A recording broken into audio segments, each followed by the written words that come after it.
اور یہ لوگ اس بات کے قائل ہیں کہ اللہ اولاد رکھتا ہے. نہیں، وہ پاک ہے، بلکہ جو کچھ آسمانوں اور زمین میں ہے سب اسی کا ہے اور سب اس کے فرما بردار ہیں. وہی آسمانوں اور زمین کا پیدا کرنے والا ہے، اور جب کوئی کام کرنا چاہتا ہے تو اس کو ارشاد فرما دیتا ہے کہ ہو جاؤ، تو وہ ہو جاتا ہے. اور جو لوگ کچھ نہیں جانتے یعنی مشرک، وہ کہتے ہیں کہ اللہ ہم سے کلام کیوں نہیں کرتا یا ہمارے پاس کوئی نشانی کیوں نہیں آتی.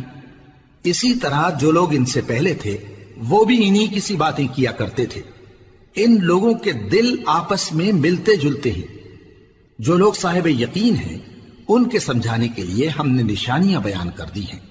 اے پیغمبر، ہم نے تم کو سچائی کے ساتھ خوشخبری سنانے والا اور ڈرانے والا بنا کر بھیجا ہے. اور اہل دوزخ کے بارے میں تم سے کچھ پرسش نہیں ہوگی، اور تم سے نہ تو یہودی کبھی خوش ہوں گے اور نہ عیسائی، یہاں تک کہ ان کے مذہب کی پیروی اختیار کر لو. ان سے کہہ دو کہ اللہ کی ہدایت یعنی دین اسلام ہی ہدایت ہے.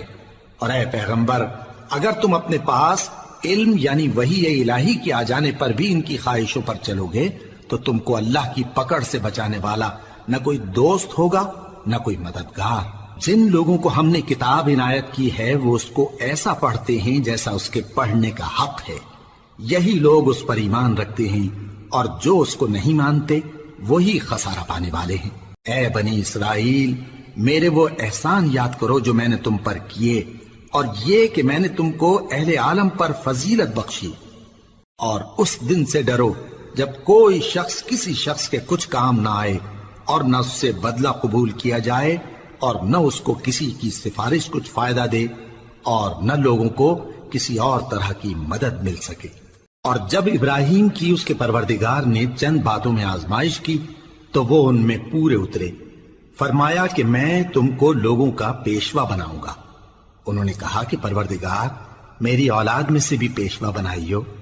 فرمایا کہ میرا قول و قرار ظالموں کے لیے نہیں ہوا کرتا. اور جب ہم نے خانہ کعبہ کو لوگوں کے لیے جمع ہونے اور امن پانے کی جگہ مقرر کیا اور حکم دیا کہ جس مقام پر ابراہیم کھڑے ہوتے تھے اس کو نماز کی جگہ بنا لو، اور ابراہیم اور اسماعیل کو حکم بھیجا کہ طواف کرنے والوں اور اعتکاف کرنے والوں اور رکوع کرنے والوں اور سجدہ کرنے والوں کے لیے میرے گھر کو پاک صاف رکھا کرو. اور جب ابراہیم نے دعا کی کہ اے پروردگار، اس جگہ کو امن کا شہر بنا، اور اس کے رہنے والوں میں سے جو اللہ پر اور روز آخر پر ایمان لائیں ان کے کھانے کو میوے عطا فرما، تو اللہ نے فرمایا کہ جو کافر ہوگا میں اس کو بھی کچھ مدت تک سامان زندگی دوں گا، مگر پھر اس کو عذاب دوزخ کے بھگتنے کے لیے مجبور کر دوں گا، اور وہ بری جگہ ہے. اور جب ابراہیم اور اسماعیل بیت اللہ کی بنیادیں اونچی کر رہے تھے تو دعا کیے جاتے تھے کہ اے ہمارے پروردگار، ہم سے یہ خدمت قبول فرما، بے شک تو سننے والا ہے، جاننے والا ہے. اے پروردگار، ہم کو اپنا فرما بردار بنائے رکھیو، اور ہماری اولاد میں سے بھی ایک گروہ کو اپنا حکم بردار بنائیو. اور پروردگار، ہمیں ہمارے طریق عبادت بتا اور ہمارے حال پر رحم کے ساتھ توجہ فرما، بے شک تو ہی توجہ فرمانے والا ہے، مہربان ہے. اے پروردگار، ان لوگوں میں انہی میں سے ایک پیغمبر مبعوث کی جو ان کو تیری آیتیں پڑھ پڑھ کر سنایا کرے اور کتاب اور دانائی سکھایا کرے اور ان کے دلوں کو پاک صاف کیا کرے. بے شک تو غالب ہے، صاحب حکمت ہے. اور ابراہیم کے دین سے کون روگردانی کر سکتا ہے بجز اس کے جو نہایت نادان ہو.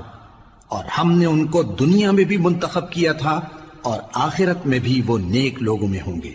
جب ان سے ان کے پروردگار نے فرمایا کہ میرے فرمانبردار ہو جاؤ تو انہوں نے عرض کی کہ میں رب العالمین کا فرمانبردار ہو گیا.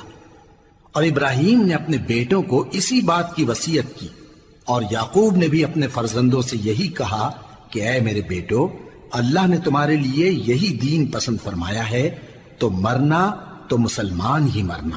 جس وقت یعقوب وفات پانے لگے تو کیا تم اس وقت موجود تھے جب انہوں نے اپنے بیٹوں سے پوچھا کہ میرے بعد تم کس کی عبادت کرو گے؟ تو انہوں نے کہا کہ آپ کے معبود اور آپ کے باپ دادا ابراہیم اور اسماعیل اور اسحاق کے معبود کی عبادت کریں گے، جو معبود یکتا ہے اور ہم اسی کے حکم بردار ہیں۔ یہ جماعت گزر چکی، ان کو ان کے اعمال کا بدلہ ملے گا اور تم کو تمہارے اعمال کا، اور جو عمل وہ کرتے تھے ان کی پرسش تم سے نہیں ہوگی۔ اور یہودی اور عیسائی کہتے ہیں کہ یہودی یا عیسائی ہو جاؤ تو سیدھے رستے لگ جاؤ گے۔ اے پیغمبر ان سے کہہ دو، نہیں، بلکہ ہم دین ابراہیم اختیار کیے ہوئے ہیں جو ایک اللہ کے ہو رہے تھے اور مشرکوں میں سے نہ تھے۔ مسلمانوں کہو کہ ہم اللہ پر ایمان لائے اور جو کتاب ہم پر اتری اس پر، اور جو صحیفے ابراہیم اور اسماعیل اور اسحاق اور یعقوب اور ان کی اولاد پر نازل ہوئے ان پر، اور جو کتابیں موسیٰ اور عیسیٰ کو عطا ہوئیں ان پر، اور جو دوسرے پیغمبروں کو ان کے پروردگار کی طرف سے ملی ان پر، سب پر ایمان لائے۔ ہم ان پیغمبروں میں سے کسی میں کچھ فرق نہیں کرتے، اور ہم اسی معبود واحد کے فرما بردار ہیں۔ پھر اگر یہ لوگ بھی اسی طرح ایمان لے آئیں جس طرح تم ایمان لے آئے ہو تو ہدایت یاب ہو جائیں، اور اگر منہ پھیر لیں اور نہ مانیں تو وہ تمہارے مخالف ہیں، اور ان کے مقابلے میں تمہیں اللہ کافی ہے، اور وہ سننے والا ہے، جاننے والا ہے۔ کہہ دو کہ ہم نے اللہ کا رنگ اختیار کر لیا ہے، اور اللہ سے بہتر رنگ کس کا ہو سکتا ہے، اور ہم اسی کی عبادت کرنے والے ہیں۔ ان سے کہو کیا تم اللہ کے بارے میں ہم سے جھگڑتے ہو، حالانکہ وہی ہمارا اور تمہارا پروردگار ہے، اور ہم کو ہمارے اعمال کا بدلہ ملے گا اور تم کو تمہارے اعمال کا، اور ہم خاص اسی کی عبادت کرنے والے ہیں۔ اے یہود و نصارا، کیا تم اس بات کے قائل ہو کہ ابراہیم اور اسماعیل اور اسحاق اور یعقوب اور ان کی اولاد یہودی یا عیسائی تھے؟ اے پیغمبر ان سے کہو کہ بھلا تم زیادہ جانتے ہو یا اللہ؟ اور اس سے بڑھ کر ظالم کون جو اللہ کی شہادت کو جو اس کے پاس کتاب میں موجود ہے چھپائے؟ اور جو کچھ تم لوگ کر رہے ہو اللہ اس سے غافل نہیں۔ یہ انبیاء کی جماعت گزر چکی، ان کو وہ ملے گا جو انہوں نے کیا، اور تم کو وہ جو تم نے کیا، اور جو عمل وہ کرتے تھے ان کی پرسش تم سے نہیں ہوگی۔